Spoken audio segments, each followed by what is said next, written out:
What's up, everybody? I'm Andrew Ghai here talking to poli-sci major turned active spoken poet turned comedian, Miss Jenny Yang. How are you today? Wow, I have never been introduced like that. Yeah, I spent some time prepping that. I've turned into so many things. You have. And I want to talk to you about that because I grew up in an Asian family as well, and I was going to be a doctor.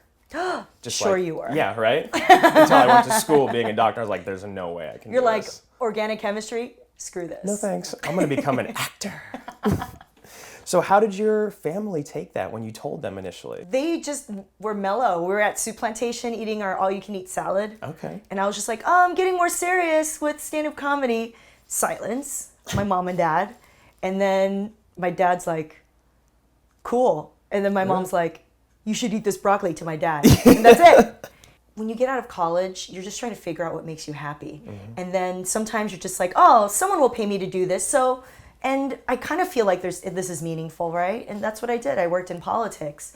But eventually I realized life is too short. So I just had to trust myself and rely on myself. So talk to me about Disoriented. So Disoriented Comedy is the first ever mostly female Asian American stand-up comedy tour. Okay. We started in 2012.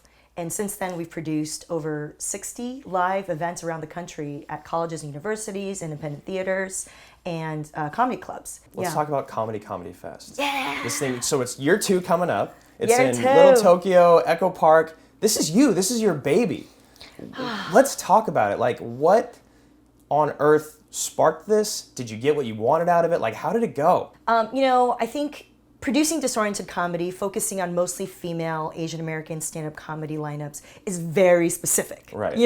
And there are only so many of us. There's a lot of us, a lot more than you think, but there's only so many of us, which is why we, as Disoriented Comedy, expanded to do storytelling, so that we could bring in other people who are just interesting in our community to tell their stories. But that actually didn't feel like it was enough, right? We've been doing Disoriented Comedy for about 4 years now. That's why we decided to start Comedy Festival. It was around a dinner table at a writing retreat with some of my writer friends who are Asian American, who are very active in the community, in the artistic community.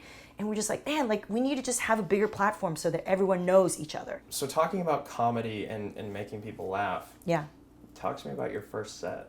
Oh, God. Oh, yeah. I was watching an interview and you told me you did all the wrong things. Oh, yeah. The first set that I did after sort of daring myself to try it was, I had no idea what I was doing. I didn't read anything. I just kind of conjured up sort of ideas in my head about what stand-up comedy sounded like, and I just wrote some stuff. Yeah.